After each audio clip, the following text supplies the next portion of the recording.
Welcome to Indira recipes. మైదాతో కాజు biscuits అండి.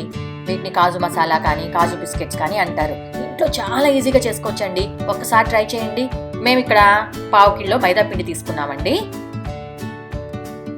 దానికి ఒక 2 స్పూన్ల నెయ్యి, ఒక 1/2 స్పూన్ బేకింగ్ సోడా, 1/2 స్పూన్ వంట సోడా, కొంచెం వాము, కొంచెం జీలకర్ర, నల్ల ఉప్పు, పెప్పర్, పసుపు, కారం, నూనె డీప్ ఫ్రైకి తగినంత.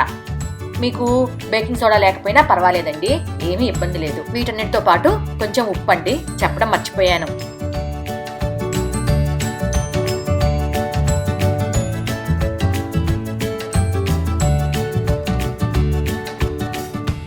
ముందుగా ఒక మిక్సింగ్ బౌల్లోకి 1/2 కిలో మైదా తీసుకోండి. అందులో 2 స్పూన్ల నెయ్యి వేసుకోండి. జీలకర్ర, వాము, రుచికి తగినంత ఉప్పు, ఒక 1/2 స్పూన్ వంట సోడా, ఒక 1/2 స్పూన్ బేకింగ్ సోడా, ఇది లేకపోయినా పర్వాలేదండి. ఇవన్నిటిని బాగా కలుపుకోండి. తర్వాత కొంచెం కొంచెంగా నీళ్లు పోసుకుంటూ గట్టి చపాతీ ముద్దలాగా కలుపుకోండి.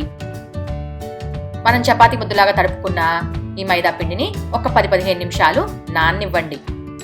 దాని తర్వాత ఒక చిన్న బాల్ లాగా తీసుకొని దాన్ని కొంచెం మందంగా ఉండే చపాతీలాగా చేసుకోండి.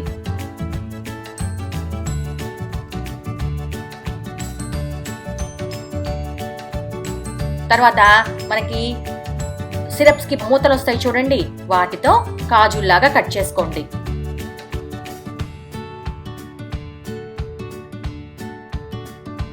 చూసారా ఎంత బాగా వస్తున్నాయో? ఇవి చిన్న సైజ్ అండి. మనకి సిరప్స్ పైనే ఇంకొక క్యాప్ వస్తుంది చూడండి, మెజరింగ్ క్యాప్స్, వాటితో కట్ చేసుకుంటే కొంచెం పెద్దవిగా వస్తాయి. మీకు ఎలా కావాలంటే అలాగా. కొంచెం పెద్దగా కట్ చేసుకుంటేనే షేప్ రిటైన్ అవుతుందండి మనం వేపినప్పుడు. ఇలా అన్ని కట్ చేసుకొని ఒక ప్లేట్లోకి తీసుకోండి. తర్వాత డీప్ ఫ్రైకి తగినంత ఆయిల్ పొయ్యి మీద పెట్టుకోండి. ఆయిల్ని మీడియం ఫ్లేమ్లో కాగనివ్వండి. తర్వాత ఈ బిస్కెట్స్ని ఆయిల్లో వేసుకొని మీడియం ఫ్లేమ్లో మంచి రంగు వచ్చేలాగా వేపుకోండి. మీడియం ఫ్లేమ్లో మాత్రమేనండి, మంచి కలర్ వచ్చేలాగా వేపుకోండి. కొంచెం వేగిన తర్వాత తిప్పుకుంటూ వేపుకోండి అటు ఇటు.